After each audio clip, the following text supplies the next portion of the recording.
Assalamualaikum warahmatullahi wabarakatuh. Selamat pagi, selamat siang, selamat sore, selamat malam buat teman-teman semua dimanapun kalian berada. Alhamdulillah kita bisa bertemu lagi. Semoga kita selalu dilimpahi rezeki kesehatan, rezeki keselamatan, dan rezeki kasih sayang yang lengkap dari keluarga ya. Amin. Kita ngelanjutin nih mata Majapahit. Saya sih punya rencana sampai bikin 5 seri untuk Majapahit ya. Karena Majapahit ini memang sedemikian besar. Saya mohon maaf, kerajaan yang lainnya cuma satu seri ya. Bahkan ada yang digabung. Saya pikir selain Majapahit, Sriwijaya, Taruma, nah itu perlu dikasih lampu sorot yang lebih besar ya. Karena apa? Sriwijaya itu besar juga, pusat penyebaran agama Buddha di Asia Tenggara. Dan Sriwijaya ini udah banyak, ada sejarawan Betawi yang bilang bahwa ada sejarawan dari Betawi katanya yang bilang bahwa Sriwijaya itu nggak ada. Nah itu perlu diteliti sampai ke bawah-bawah tanah ya, biar orang nggak sembarangan ngomong. Udah gitu Tarumanegara juga sama.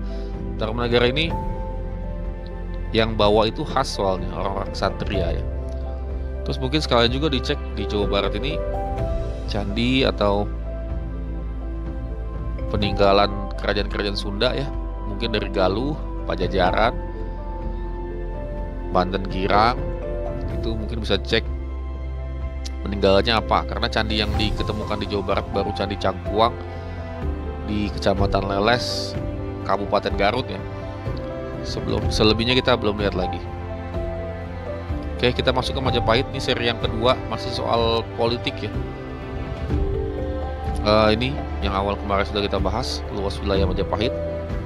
Konsep Majapahit sebagai kerajaan yang diberi gelar Nusantara II karena wilayahnya begitu luas dan menyeliputi wilayah Republik Indonesia hari ini. Nusantara satunya itu Sriwijaya. Nah ini yang saya mau sampaikan yang baru ya, usia Majapahit. Ada 234, ini mirip satu merek rokok ya. Telah diperintah oleh 12 raja, 10 pria dan 2 wanita atau perempuan. Ini kitab-kitab, ini masih sumber yang kemarin, terutama para raton dan negara Kertagama kalau pengen ngomongin Majapahit. Nah ini yang dari kemarin saya kasih unjuk, ada 5 raja Majapahit yang dikenal ya. Sebenarnya setelah Wikramawardhana masih ada lagi, tapi kemudian Majapahitnya sudah apa ya,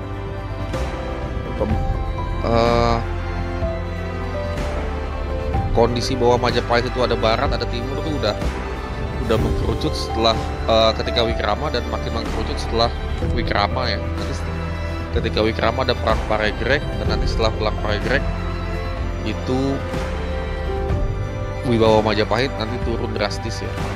Banyak wilayah-wilayah jajahannya yang memerdekakan diri atau melepaskan diri. Inilah kemudian raja-raja Majapahit seluruhnya, bisa dilihat. Jadi banyak ya. Dan yang lebih wow lagi adalah gelar-gelarnya. Ini saya coba rangkum lengkap ya. Saya ambil dari buku Senjakala Majapahit. Ini lengkap dengan gelarnya dan masa memerintahnya. Tadi ya, 5 raja yang pertama, Raden Wijaya. Yang kedua Jayanegara. Yang ketiga ini perempuan, Tribuana Wijaya Tunggadewi. Saya sering nyebutnya Tribuana Tunggadewi. Hayam-Wuruk dan Wikramawardhana. Nah, Wikramawardhana itu naik tahta, dia sebagai menantu sekaligus keponakan dari Hayam-Wuruk ya. Jadi Hayam-Wuruk dari permaisuri itu, permaisurinya dia yang pertama itu namanya Kusumawardhani. Nanti punya anak perempuan aja, dan nanti dinikahkan dengan Wikramawardhana. Nah nanti ada yang nggak setuju, yaitu Wirabumi. Wirabumi itu anak laki-laki Hayam-Wuruk dari selir tapi ya, bukan dari permaisuri. Nanti kita bahas. Nah banyak pembahasan kerajaan Majapahit itu selesai rajanya bisa di Wikramawardhana atau kalau pengen lebih panjang selesainya di Bre Kertabumi. Ya. Ada kepanjangannya juga katanya Kertabumi ini.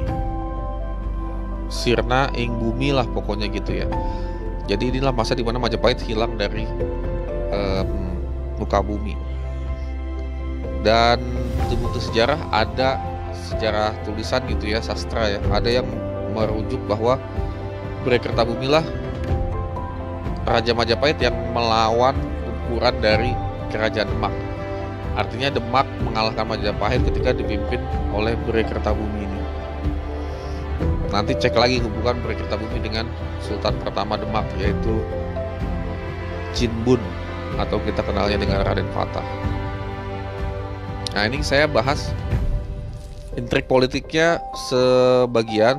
Intrik yang lainnya adalah materi-materi yang bahan-bahan yang mungkin teman-teman belum pernah baca ini sama sekali di buku pelajaran apalagi ya, atau di video YouTube apalagi ya.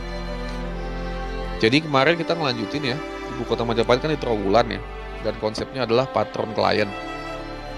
Jadi sebagai patron utama, penguasa tidak hanya memberikan perlindungan kepada rakyat dan penguasa di daerahnya, tapi juga ngasih status sosial, terutama akses pada keuntungan bisnis kerajaan.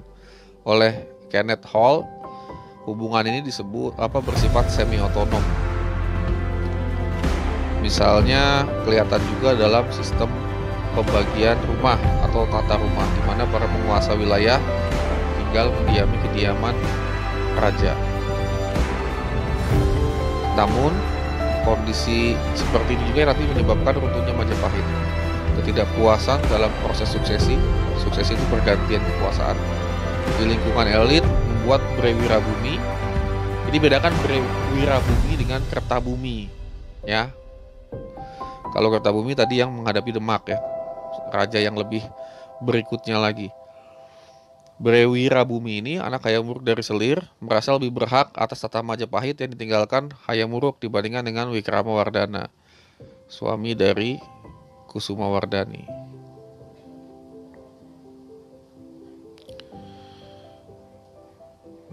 Pada berikutnya kemudian terjadilah perang ya.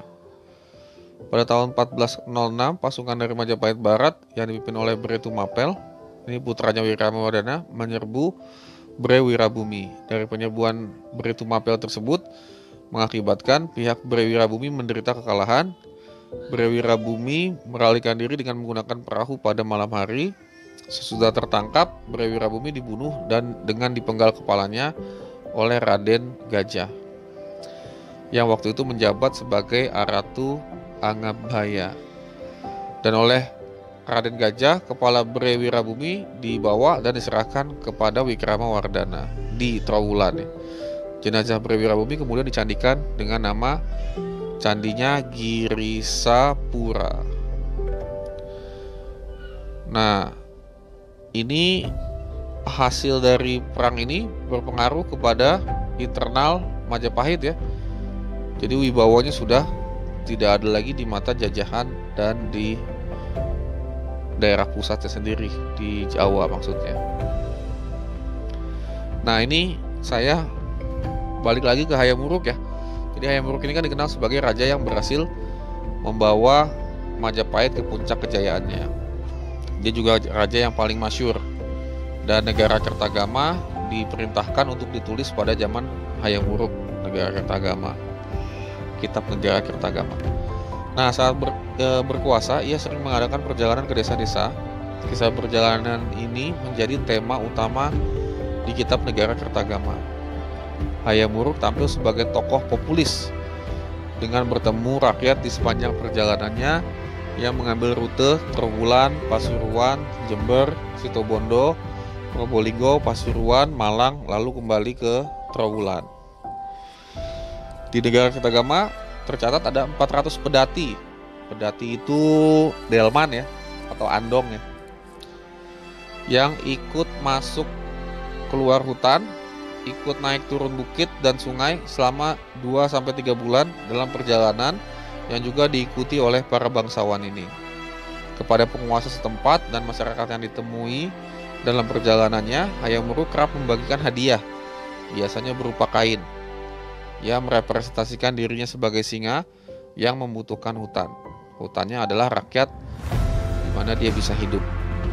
Perjalanannya juga selalu diisi dengan ritual agama, baik Hindu maupun Buddha. Kita udah ngomong ya, sejak Kertanegaranya Singosari sampai kemudian diwariskan oleh Majapahit, ada penyatuan konsep wakil Tuhan dalam posisi seorang raja. Lalu, selama berpuasa, Hayam Wuruk juga memugar 27 tempat pendarmaan leluhur yang dapat digunakan umat Buddha maupun umat Hindu. Ia juga membuat upacara serada, yaitu upacara pemujaan untuk Raja Patni. Raja Patni adalah nenek Hayam Wuruk yang juga istri dari Raden Wijaya. Jadi Hayam Wuruk ini upacara pemujaan kepada neneknya, dan neneknya ini merupakan istri dari Raden Wijaya. Raden Wijaya adalah Raja Majapahit yang pertama atau pendiri kerajaan Majapahit. Upacara serada ini ditengarai juga menjadi alat legitimasi garis keturunan karena Raja Patni adalah anak Kertanegara, raja terakhir Singosari.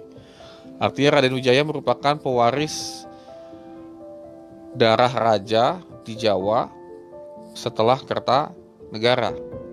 Ya. Raden Wijaya adalah menantu dari Kertanegara, dan Raden Wijaya menikahi anak Kertanegara, sehingga masih ada silsilah atau masih ada darah biru di darahnya keturunan Raja Majapahit setelah Raden Wijaya, yaitu Jayanegara sampai kepada Hayam Wuruk.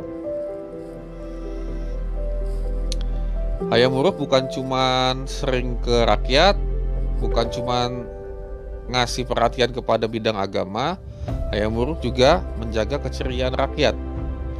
Misalnya pada bulan peringatan Palguna Caitra, bertepatan dengan panen padi, pusat Majapahit yaitu Trowulan mengadakan pesta rakyat selama 7 hari. Dalam acara tersebut, wilayah Bubat, di suatu lapangan ya, lapangan Bubat yang ada di luar Trowulan disulap menjadi tempat pesta lengkap dengan hidangan dan panggung. Raja kerap mendalang, bahkan menari dan menyanyi dalam aksi teatrikal yang sifatnya komikal sekaligus erotis, dengan diiringi alat musik, tiup, dan tabu. Ada 3 lakon utama, Sari, Gitada, dan Tekes. Saat muda Hayam Wuruk kerap menjadi Tekes, tokoh perempuan yang biasanya dimainkan oleh pria paling ganteng.